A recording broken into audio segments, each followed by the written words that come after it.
Good morning, good afternoon, or good evening, everyone, and welcome to a very Gen Z episode of the Good Leader Podcast.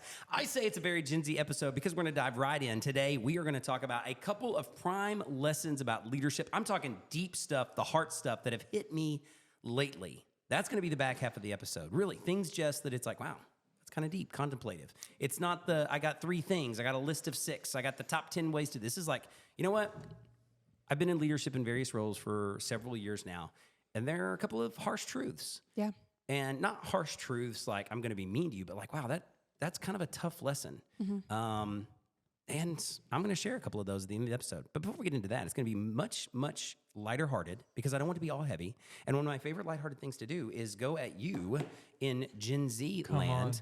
And so, Lim, you're not Gen Z, right? Like I'm pretty millennial. You're millennial. I'm kind of an old soul too. You're kind of millennial-ish. So this is Gen Z versus the world. All right. Mm-hmm. And this is a game that I got.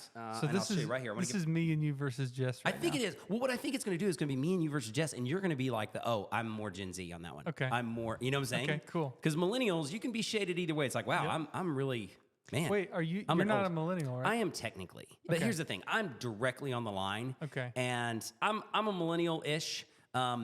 Like many millennials, especially millennials my age, I'm actually part of a micro demographic called the Zennial, which is one part Gen X and one part millennial, people born from 1978 to 1982. I could see that. And we have one foot in each world, and we're actually the Zennials. If you guys want to know more about Jared unpacking generations, you can pick up your copy of From HVAC to Emoji online at ps.company/store. Wow. Hit the applause button. Jessica Treat, that was phenomenal. We don't even need a commercial break. Yeah. We do not even need a commercial break today. That was dynamite. Woo! I'm getting better. That was great. I love that. Well, thanks. Perfect timing. Wow. Perfect pitch. Perfect words. It came straight from the heart. 10 out of 10. I'd hit the golden buzzer right now if I had it. Golden ticket. Is it? Oh, I thought it was golden buzzer. Wait. On like America's Got Talent, you hit the right. golden buzzer and Sorry. they automatically get to go in. You might be more Gen Z than I am. Oh, well, we'll find out right now because we're about to have a game called Gen Z versus the World. It's an actual board game that I picked up at a local. Do you know where I got this? Shout out Five Below. Jess called it in the pre-production meeting. She was like, "Did you get that from Five Below?" And I was like, "Yes." I almost wanted to buy. I almost bought Five it. Below is maybe my secret favorite It's store. a fat sleigh, and I've never bought anything from there. Have Don't you been go in it? in. I love it though. I've been in it once ever. I go in and fill up that cart so quick. Okay, guilty pleasure. The girls always, when they get a little bit of money, they've done some chores or the birthday or whatever, and they get $20, $30, they're like, "Hey, can I go to Five Below?" That's their favorite store to just go. They know. Well, secret, confession here. I secretly love going with them. Like, I act like I don't. I'm like, girls, I don't know. Do you sure you need something from there? And like, yeah, let's go. And every time I go, I buy something for me, not for them. They have like this middle row of books and journals and stuff that I just want. I have bought so many books from Me too. that section. They have an entire section of like art supplies that I'm always like, I guess I need some more highlighters. Just basically like I bought a coloring book there.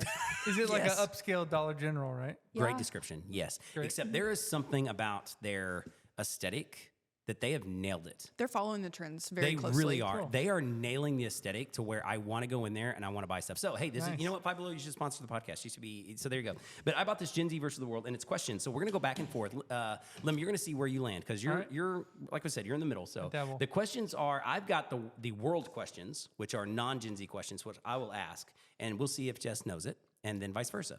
Jess, would you like to ask me or receive a question first? I think I want to go first. All right, go for it. Just because I'm really excited. Go for it. Okay. I'm nervous. I'm not now nervous. That I'm going to sound like such an idiot. I picked one that I think he might know, but the others I don't think he's going to know. All right. Okay. Whose real name is Colson Baker? Colson Baker? Mm-hmm. Okay, first, don't say the answer, but do you know the answer, Lemuel? I've never heard of that name. I'm going to go with Post Malone. You are getting close. Dang it. You're getting close. Okay, who is it? It's Machine Gun Kelly. Oh, golly. I do know who he is. Earlier when you mentioned Avril Lavigne, I wanted to like play into like the whole thing, but I couldn't give it away. All right. I feel good about my Post Malone guess. But no, really close. That was Thank good. you. You know what? I missed it. But okay, here we go. What was the famous, often quoted line from Dirty Dancing? Lemuel's out again. He doesn't know this one. I should know this, and I feel What is the famous, often quoted line from Dirty Dancing? I don't know. I'm sorry. That's okay. Nobody puts baby in a corner. I see, and I know that. Nobody puts baby in a corner. You know. All right, that's okay. So we're both 0 for 1. Let's see. All right, let's see how many we can get. Okay. We're just going to do 3 or 4 of these. Go for it. Number 2. What is the name of Khloe Kardashian's clothing company? What is the name of Chloe? And we made each other promise before That we knew. that we know the answer. This Yeah. is not just stuff that it's like, wow, that's a hard question anyway. This is stuff that Jess knows, and she's asking me, and stuff like, okay, oh my gosh, what is the name of Chloe Kardashian? Yeah. Okay, Chloe is the second oldest. She's older than Kim, right? But younger than. No, she's the baby. Chloe is the baby. She's the Kardashian. baby. She's the Kardashian baby. Kendall and Kylie are. Kendall and the Kylie are Jenners. Yeah, Right. yeah. Okay, yes. Okay. Chloe's younger than Kim. I didn't know that. Yeah. Oh, because I think- the smallest one, the most petite lady, she's the oldest. Yeah. What's her name? Courtney. Yeah. Yeah. She's the one. Oh, she got engaged to the Blink 182 guy. Travis Barker. Yes. Yeah. Okay. I was at We're the really resort. in rock star mode right now. I was at that hotel the day they got engaged. You're Wow. insane. And I see, was. like you It's didn't in even Santa know, Barbara. or It's like in Santa Barbara. yeah, they were out on the beach. They were. And yeah. Yeah, I told them congratulations. Right. So All right. Well, what's the answer? Hung out with him. Chloe's fashion line. It's called Booty. No Wow. way. It did. Slim Booty. It Wow. did start with jeans. So I mean, Okay, what is it? good American. Good American. Wow. Wow, I would not have gotten that in a million years. Booty. Booty. You're insane. Wow. Booty jeans. Not bad. I mean, hey. You know what? All right. Fair. What plush toys in the 1990s took over the world and became a popular Beanie Babies. collectible toy? Beanie Babies, correct. I knew that Nailed one. it. Nailed it. All right, that's a point for Jess. Nice job, Beanie Babies. Okay. All Are right. you ready? See, Yes. I think this is the one that you might know. Oh, okay. Oh, real pressure. Okay, go for it. Let me hear this. This is fun. Because I think you've seen this show. Oh, okay. What is the name of this limited series starring Anya Taylor-Joy about a chess prodigy? Oh, the Queen's Gambit. Yes. Oh, yeah. Okay, nice. Good Yeah. job. Thank you. All right. Got That's the that one I thought you would know. Thank you. I appreciate that. All right, this one's fun. And this is, I promise I know this answer. I knew this answer beforehand. Okay. What was Elvis Presley's favorite sandwich? Bologna. Nope. Good guess. Do you know it? Lim? Peanut butter and jelly. Close. Peanut butter and banana.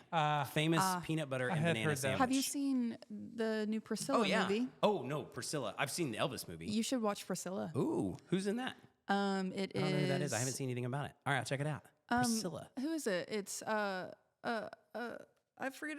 Why did I just blank on his name? He's one of the most Well, popular people right now. who's the Elvis? Is it Austin Butler? Is that no, that guy's Austin Butler is Elvis. name? In the Elvis movie. And oh my God, why am I blanking on his name? Gen Z versus the world. No, Gen Z's Right gonna here. kill me for this because he's Jacob Elordi. Oh, okay. Sorry. Wow. I don't even know who that is. Yeah. All right, give me one more, and I'm gonna give you one more. Okay. Let me look real quick. I'm gonna give you an easy one. Okay. Which movie would you hear the quote, "You're killing me, Smalls"?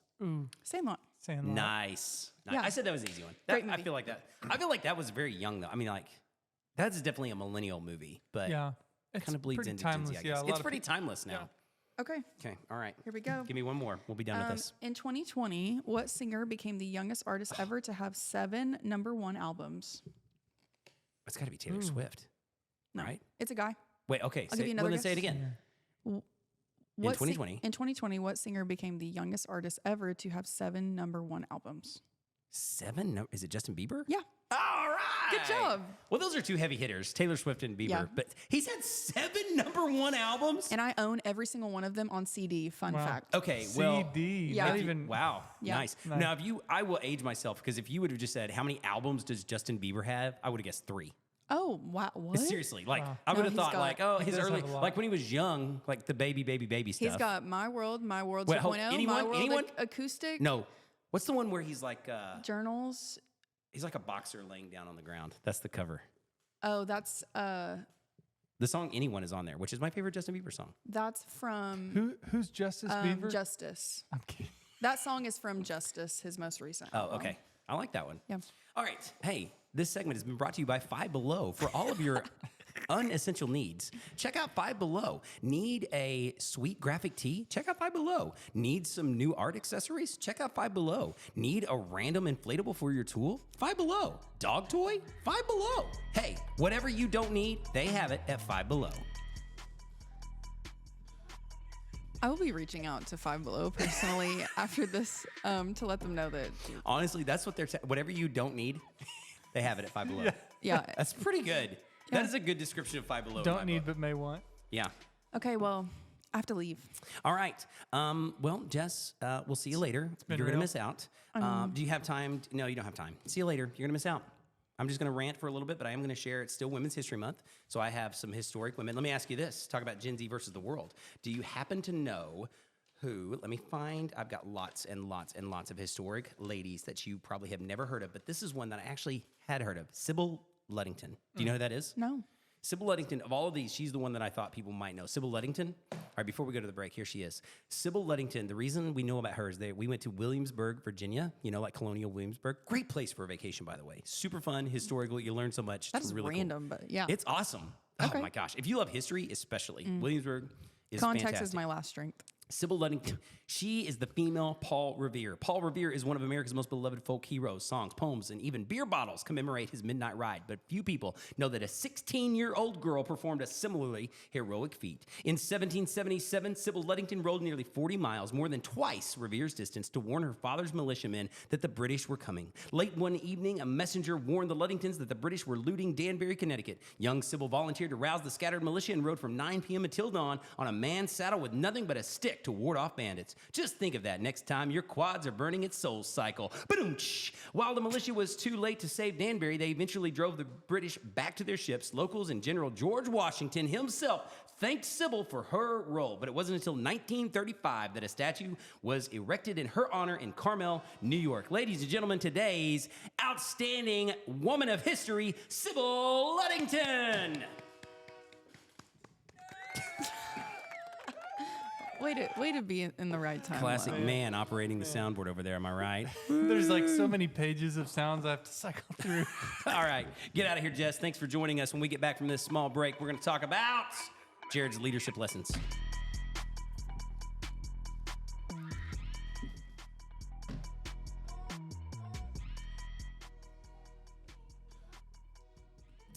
All right, Lim, just me and you to finish this out. Right on. It was that was fun.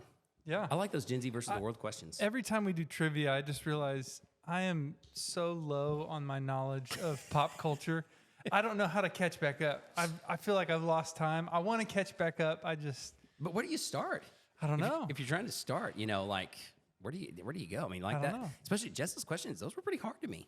I didn't get. All What of- I get one? Every single one of them were right? hard to me. Yeah, they're really hard. Okay, So- so today, as we close out this is the Good Leader Podcast. We've been having lots of fun. It is Women's History Month, and I do want to thank all of the women leaders impacting every day out there. It is phenomenal. I do think that we have come a long way, and especially as you hear some of these stories, and we share more, even over the next few weeks. Just as I was doing the research, we still got a long way to go. The glass ceiling is still not really entirely broken, but my goodness, have we come a long way. Like I think of what some of these women leaders 100 years ago have overcome that they were dealing with to even have a voice at all, let alone do some of these tremendously impactful historical things. Just absolutely phenomenal. And I mentioned this a few weeks ago, and there was an event, an all women's event that I was asked to speak at, and it was called "Fierce Like a Girl." And I jokingly said, "Fragile like a man" is happening next door. And, I think that there is a power for both of the sexes. I think that we're often gifted differently. But, man, I just want to say big shout out to all of the women leaders out there who are doing great things. Here from the Good Leader Podcast, you probably are doing more than you're asked, and you're probably getting congratulated less than you deserve. So thank you for all of your hard work. That leads into some of my leadership lessons here. I've just been dealing with some stuff lately, Lim, and I just realized this.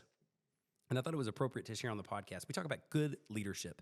We want to be a good leader. And I want to encourage everyone out there who's listening, who's leading in any ilk, whether that is a parent in your home, whether you're leading a small team or a large team, whether you're a startup and just got a couple of employees, or maybe just yourself looking in the mirror and just trying to make things happen. Good leadership does not equal perfect results. So I think that often when we think about, I want to be a better leader, I want to grow in my leadership, I think that we have this subconscious idea that there is an arrival in mind and where we will stop making mistakes. That's profound. That's almost the understatement of this. Wow, thank you. The podcast. Wow, thank you, Lim. Well, I appreciate that. It's just been, it's kind of hit me lately that, because I'll be completely transparent here. I'll remove the names for the sake of discretion and anonymity, but I've had some situations lately where I feel like I don't know that I did anything wrong necessarily. If I did, I'd certainly like to own that, but the results were not what I wanted. The way people reacted and responded to my leadership was not what I would want. Does that mean I'm a bad leader? Causes me to question it.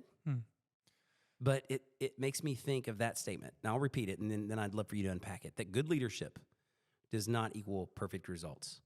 Whether we're talking about tangible results in the workplace or whether we're talking about interpersonal, like, man, everybody respects you, loves you, admires you, wants to be with you and like you. Nope, probably not. Yeah. Good leadership does not equal perfect results. But you said that was, understatement. What made you say that? It's an understatement and profound because there's a dichotomy. So many times, even on the podcast, we talk about goals and we talk about things that we're trying to achieve, and we're, organizing our schedules, and we're aimed at something. So we think our leadership has to align with what we're aimed for. But I think that's profound because it makes me think that oftentimes being a good leader just means remaining consistent despite the setbacks. Oh, that's good. I do like that at all. I completely. Being a good leader, being consistent, you just said, despite the results. And I think that's true because I think on the one hand, we do acknowledge that where we talk about character, we talk about servant leadership, and we talk about these big things like I want to be humble, I want to be honest, I want to have integrity, I want to have compassion, respect, all those types of things. On the one hand, we who are in this good leader ideology and want to be better, we can ascribe to that very quickly and say, like, yes, that's good leadership. But then we also don't give ourselves the grace or permission to realize that those things are malleable and intangible. It's not good leadership is hitting the goal, like you just said, hitting this number, because that's very black and white, and we can see, oh, I'm being a good leader, and it is objective, and I can look at people and say, look at this, wait a minute, well, no, I hit the mark. I am therefore a good leader. Instead, those deeper things are much more subjective. And so even if we feel like I've worked absolutely in honesty with you in this, someone else on the other side of that table can look at you and look, no, you've been dishonest with me. Like, well, no, I haven't. Like, but therein lies the rub, right? Because it's like, well, good leaders are honest. But then someone can subjectively interpret my actions as dishonest or not being completely truthful or you just aren't trustworthy. Well, how have I acted dishonestly? How have I been untrustworthy? Well, you're not acting above reproach. Well, I feel like I've shared everything that I could in the moments that I could share. Does that make sense? Yep. You know what I'm saying? Like on the one hand, I know, well, these are the things I'm ascribing to. On the other hand, there's no way that we can ever achieve those in an objective kind of way. Sure. And so therefore, my leadership is always up for interpretation. Yeah. Well, I think you've said this before, but good leader isn't perfect leader. That's right. That's exactly right. And so today I want to encourage everyone because I feel like if you're listening to this podcast, you are probably self-aware enough to know that you want to improve. You're probably at least honest with yourself enough to say, I don't have it all together. We'll keep going. So today it's very short and sweet. We appreciate you listening. And if you are a leader in any ilk, know that good leadership is not perfect results. Do your best. Be a good